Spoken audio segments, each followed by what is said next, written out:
everyone. Welcome to today's Farmer Agronomist Q&A session. We have farmers joining from across Africa, from the maize fields, cocoa farms, rice paddies, and vegetable gardens. Our agronomists will today share practical, science-based answers to help boost yields, protect soil, and adapt to climate challenges. So I'll be looking at the questions one by one, mentioning the names, the country, and the question that they have. So I'll start with the first question, and let me sit somewhere I can scroll and be able to see the questions. Question one. Question one is from Chanda Mwansa from Central Province in Zambia.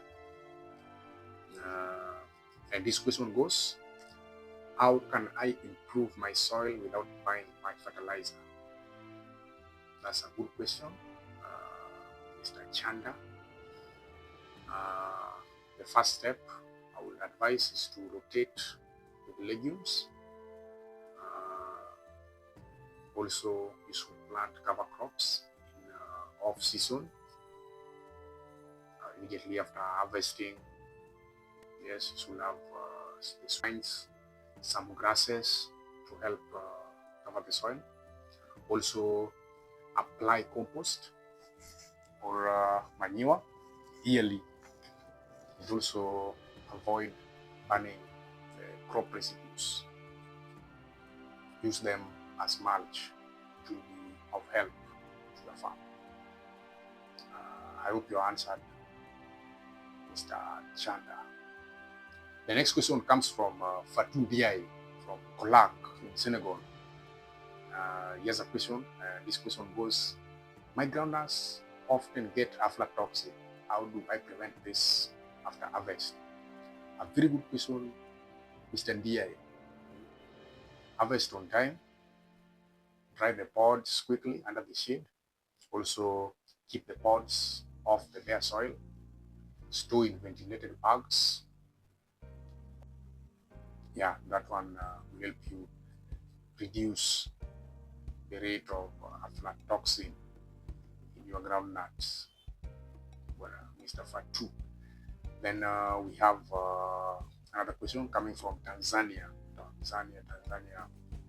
Hassan Juma from Morogoro region in Tanzania is asking, cassava mosaic disease is ruining my harvest.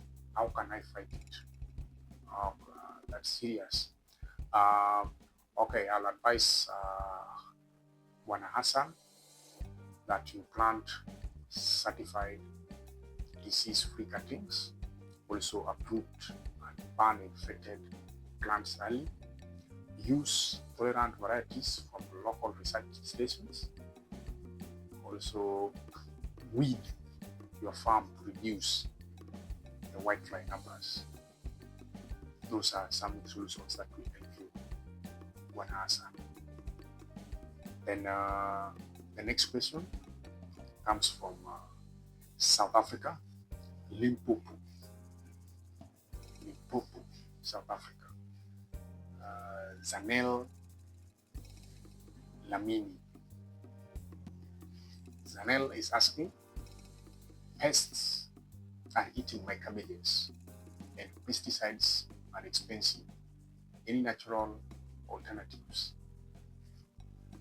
Wow, yes. So for Zanel, I would advise intercrop your cabbage with herbs like basil, will act as repellents.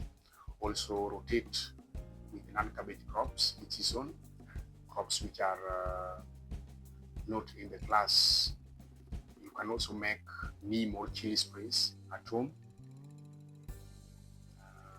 Also use fine mesh netting to keep the insects out. Another alternative will be the use of traps. The blue and yellow stick traps will help you reduce sprays as the insects get trapped. Yeah, I hope you all answered. In case of anything, you still feel free to ask your question. Yeah, so the next question comes from Ethiopia. We have a farmer from Oromia region. He's asking, this question goes, my teff is falling over before harvest. How can I stop this lodge? First, avoid too much nitrogen. Don't apply too much nitrogen, as nitrogen focuses on leaf enhancement.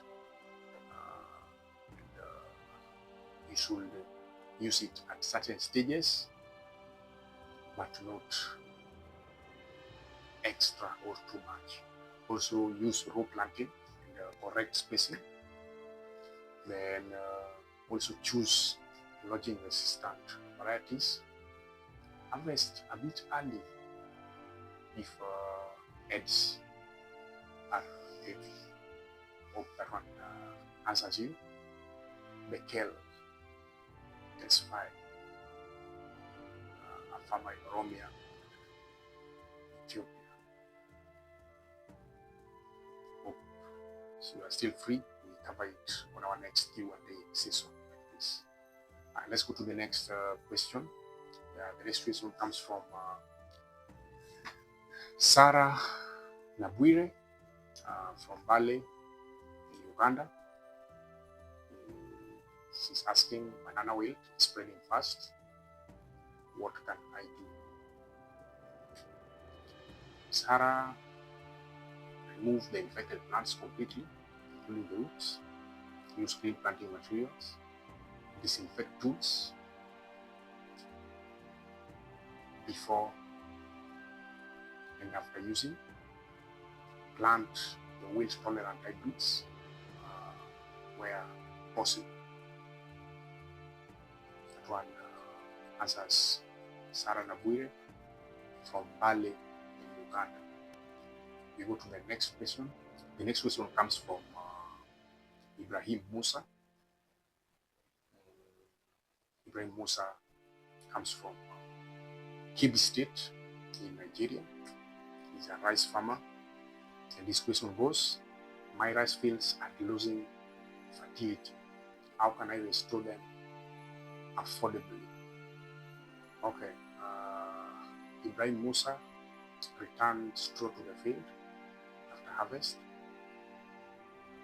Also rotate rice with cowpeas or the soybeans.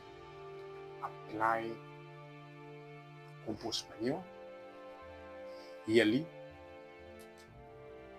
and also split nitrogen fertilizer into 3 applications. That one answers Ibrahim Musa from Nigeria. That one answers Ibrahim Musa from Nigeria. Then we have Hama Oteng from Ashanti region in Ghana, being a coconut for a cocoa farmer, and is asking, black pod disease is eating my farm hard, but the chemicals are costly. What can I do? So once Mr. Oteng, remove and bury the infected pods, rub them so that you prevent further spread of the black pod disease. Also prune to improve the airflow. The farm. Apply copper fungicides only when necessary. Also, you can space the trees properly to reduce the humidity. It's very helpful. And that one answers Boateng from Ashanti region in Ghana. In case of further question or guidance, just write it down on the comment section so that we may answer it in our next Q&A session. Then finally, the last question, if I'm not wrong, coming from Kenya, Daniel Otieno from the last question, if I'm not wrong, coming from Kenya, Daniel Otieno from Kisumu, Kenya, the maize farmer, and he's asking, the rains have been unpredictable. How can I plant maize to avoid total crop loss? Yes, that's a good question, and I would like Mr. Otieno to approach it from this angle. Is we choose early maturing, drought tolerant maize varieties. Then we should also stagger planting 2 to 3 batches to spread risk. This one will win if the first cast failed or the second failed. It depends on the batches which farmer is having. Also, the farmers should practice minimum tillage and mulch to keep the soil moisture. Also, intercrop the beans and the maize. This will help improve the soil health. So that point, I think the questions are well answered, and when they are answered, we also expect to. So whether you are you farm cocoa in the forest or maize in dry lands, remember to protect your soil, choose the right seeds, and keep learning from each other. Farming in Africa has challenges, but it also has enormous potential. Until next time, happy farming. Bye-bye.